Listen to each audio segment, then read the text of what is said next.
Assalamualaikum warahmatullahi wabarakatuh.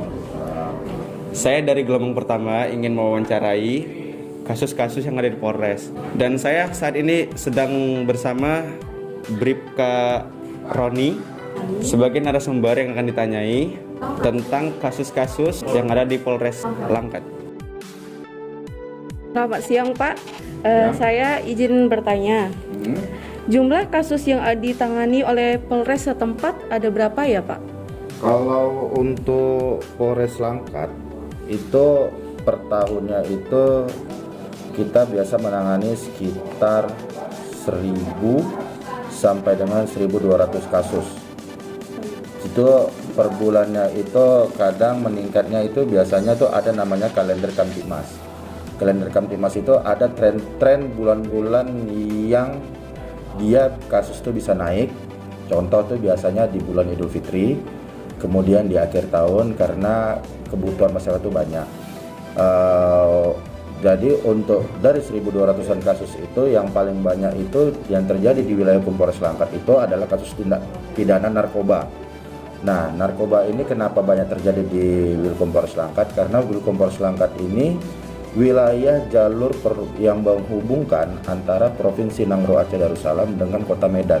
Jadi kita ini jalur yang sangat strategis untuk dilalui peredaran narkoba.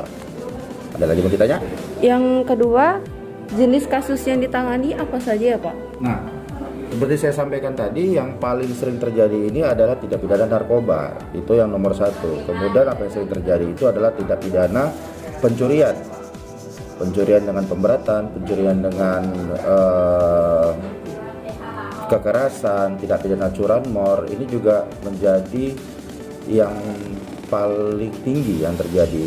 Nggak hanya di Wilkom Polres Langkat, tapi pada umumnya sejajaran itu memang itu yang paling kerap terjadi.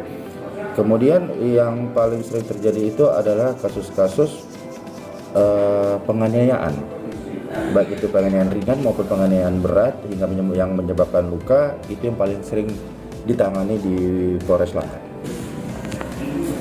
Yang ketiga Pak, bagaimana penanganan kasus-kasus tersebut? Tentu saja penanganan kasus-kasus tersebut itu diatur oleh Kitab Undang Hukum Pidana dan Kitab Undang-Undang Hukum Acara Pidana. Jadi Polri ini bertindak sesuai dengan peraturan dan perundang-undangan. Setiap kasus itu tentu saja beda tentang penerapan pasal, hukum maupun pemeriksaannya. Jadi untuk teknis dan cara bertindak juga berbeda-beda. Seperti contoh tindak pidana narkoba itu kita ada undang-undang narkoba. Nah, untuk penganiayaan ada undang-undang KUHP ayat pasal 351, pasal 352. Ada juga kalau dia bersama-sama ada pasal 171. Nah, itu penerapan pasalnya itu semua berbeda-beda dan hukum yang dipakai juga banyak yang berbeda.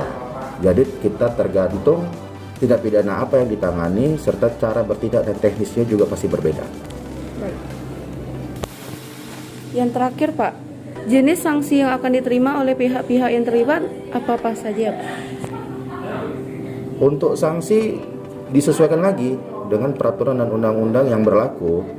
Jadi yang paling berat tentu saja kan ancaman hukuman itu ada yang seumur hidup, bahkan ada yang hukumannya itu sampai fatal, misalnya hukuman mati. Itu juga tindak pidana yang tidak kecil. Contoh sebagai peredaran narkoba. Kenapa narkoba ini dia bisa dijerat dengan berat? Karena yang dapat dirusak oleh narkoba ini seluruh generasi, khususnya kalian anak-anak muda ini jadi sasaran-sasaran utama peredaran narkoba. Jadi hukumannya itu bisa sangat berat. Nah, kemudian hukuman yang paling ringan hanya teguran. Makanya tergantung tindak pidana apa yang dilakukan, maka hukum yang diterapkan dan hukuman yang akan diterapkan juga berbeda. Nah, di sini Polri ini hanya melakukan pemberkasan dan hanya ingin membuktikan. Tapi nanti pembuktiannya ataupun penuntutannya tidak ada di Polri, tapi di kejaksaan maupun di pengadilan.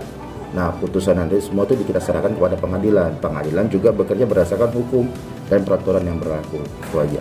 Baik Pak, terima kasih atas pemaparan yang Bapak berikan kepada kami.